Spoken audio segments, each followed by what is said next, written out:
a gente começa a semana cuidando da saúde, né? Durante esse período de pandemia, algumas pessoas têm se queixado de dores na mandíbula, na face como um todo, aqui na região do pescoço. E é muito importante, né, ter cuidado, porque esses podem ser sintomas do chamado bruxismo do sono. Já ouviu falar? Assunto para o quadro Só Saúde.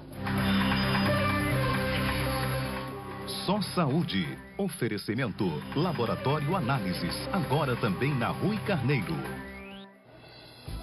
Aqui no estúdio do Mulher Demais eu recebo o dentista especialista em cirurgia bucomaxilofacial, Olavo Roston. É assim que chama teu nome, Olavo? Roston, beleza. Seja bem-vindo, bom dia, viu? Muito obrigado pela oportunidade, Bruna, e bom dia a todos que estão nos assistindo em casa. Vamos então tirar as dúvidas, né? É importante dizer que 40% dos brasileiros têm esse problema. Então, primeiro, doutor, explica pra gente o que é o bruxismo, né? Por que ele acontece também? Então, Bruna, o bruxismo ele é um distúrbio da musculatura mastigatória, não é? Nós temos aqui um crânio e essa musculatura ela sofre alterações, distúrbios de forma involuntária. O cérebro encaminha informações involuntárias, né, inconscientes.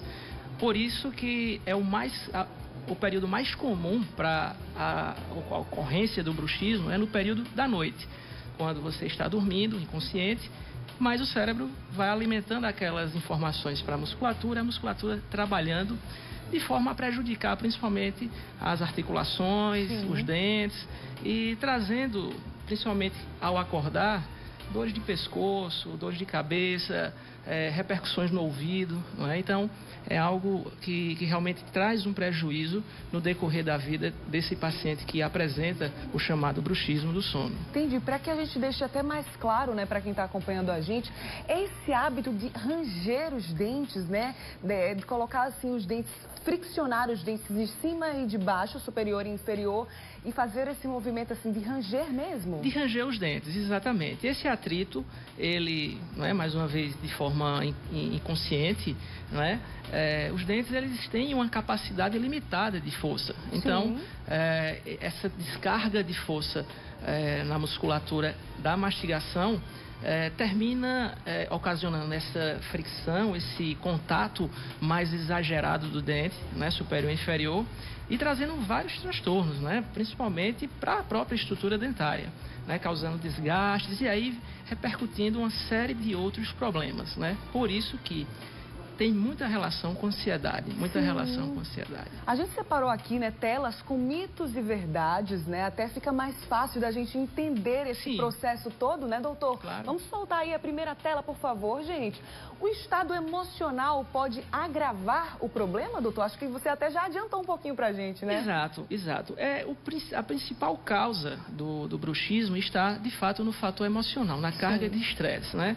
Então, essas repercussões do dia a dia, noites de sono mal dormida, problemas, né, na nossa rotina, tem uma repercussão, né, principalmente no período de descanso, na noite, e isso ajuda, né, a ter um bruxismo, né, a ter esse distúrbio mais exagerado e fazendo com que o paciente tenha uma série de problemas, principalmente relacionados a dores na face. Né? A gente sabe que esse período de pandemia, né, trouxe várias transformações para a nossa vida, para a nossa rotina como um todo.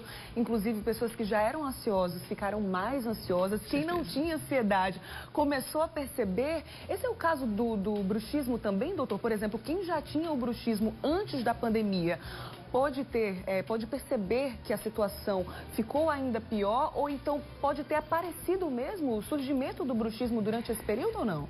Exato. A pandemia trouxe uma rotina, uma mudança de rotina, digamos, para toda a sociedade. Né? E aí eu destaco, inclusive, as crianças, né?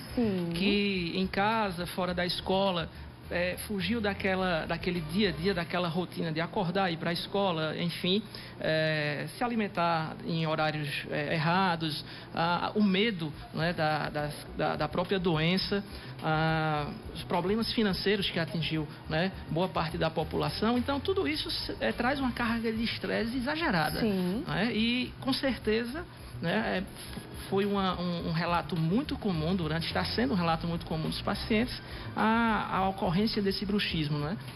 durante esse período de pandemia, com certeza. Perfeito. Solta mais uma tela pra gente, por favor, gente. Deixa eu ver. Dor de ouvido pode ser confundida com bruxismo, doutor? Sim, Bruna, pode sim. Inclusive, é muito comum o paciente procurar o otorrino, não é?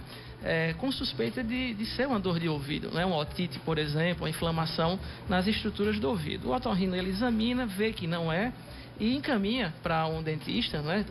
Ressalto que todo dentista está habilitado a tratar esse tipo de problema. E como vocês podem observar no crânio, a articulação ela é muito próxima ao ouvido, não é? Sim. É muito próxima ao ouvido, então, por ter essa repercussão na articulação, né, há uma confusão, há um achismo, né, de que essa dor possa ser também em decorrência de dores de ouvido. Mas, Sim, na realidade, é a articulação temporomandibular, né, aonde temos essa repercussão maior das sobrecargas da mastigação. Perfeito. Mais uma tela de mito ou verdade pra gente? E aí, doutor, mito ou verdade? Eu posso perder os dentes? Sim, existe bruxismo, casos de bruxismos de forma crônica, não é, Bruna, que o paciente de fato fratura dentes, desgasta dentes, causando aqueles casos de sensibilidade. Você vai tomar uma água gelada, tomar um sorvete ou um café. Sim. E esse desgaste dentário traz essa ocorrência, né, de perder o dente, né, ou pelo menos parte dele.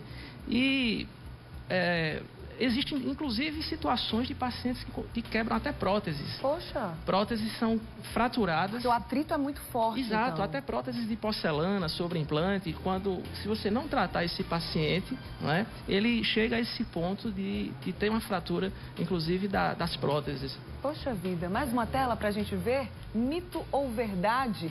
A placa protetora é o único tratamento. Inclusive, eu tô vendo aqui, doutor, que você trouxe, né? Isso, uma placa pra gente. pra É a única exemplificar. possibilidade de tratamento que existe, doutor? Ela é a mais eficaz, não é? Sim. Nós temos alguns tratamentos coadjuvantes, né? Como fisioterapia, nós podemos falar mais adiante sobre o uso do Botox.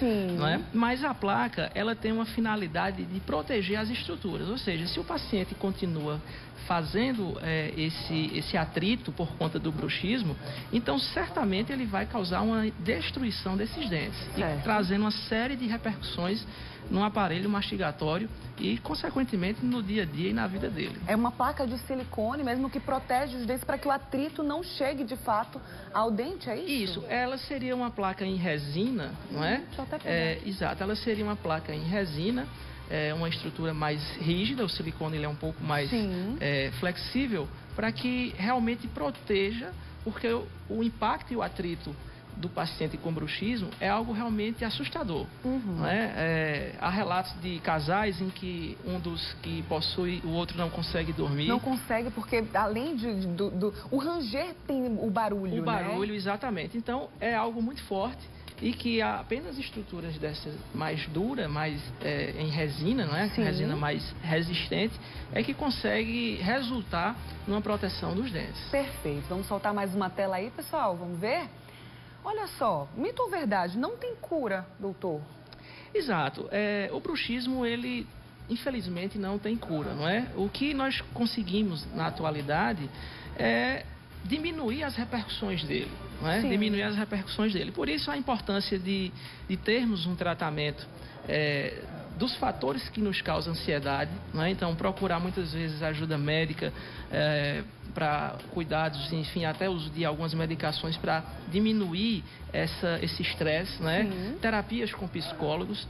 E o dentista, ele tem essa função, como tem uma repercussão direta na boca, o dentista tem um papel fundamental na proteção, né, dessas estruturas que são acometidas pelo bruxismo. Perfeito. No caso de crianças, doutor, tem crianças muito novinhas, inclusive, com 3, 4 anos de idade, que já desenvolvem o bruxismo.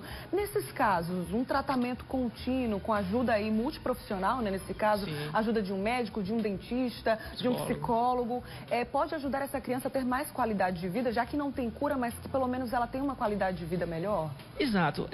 O caso das crianças é algo especial porque as crianças não conseguem lidar com as emoções, não é? E estão em uma fase de aprendizado. Né? Então, ou seja, a fase de aprendizado traz uma atividade cerebral muito intensa, muito desgastante para a criança, né? E o que eu falei, não tem como ela, muitas vezes, lidar com o controle dessas emoções. E isso se repercute, né, de forma a gerar esse atrito, né, essa atividade muscular mais exacerbada, né, mais exagerada, e aí a criança deve ter um acompanhamento, né, nesse caso o profissional indicado na odontologia é o odontopediatra, especialista em crianças, para que ela tenha o desenvolvimento da arcada dentária sem prejuízos. Né? Mas assim, hoje é comum ter, né, crianças, principalmente nesse período, como nós falamos da pandemia, dessa alteração de sono, de atividade, de recreação que muitas vezes foi impossibilitada pelas restrições, de apresentar essa ansiedade, né, de forma compulsória e esses desgastes dentários serem mais comuns nesse período, nessa turminha aí dos 4, 6 anos de idade. Perfeito, mas o bruxismo atinge crianças, adultos de forma igual? De forma igual, inclusive idosos também, relacionados às vezes com doenças como Alzheimer, Parkinson, né, podem estar também refletindo num bruxismo secundário, como nós falamos. Perfeito, doutor, muito obrigada, viu, pela participação, agradeço, pelas orientações aqui pra gente. Volte mais vezes, viu? Será um prazer. Bom dia e boa semana para você. Agora, vamos já interagir, gente? Vamos embora aqui, solta aqui.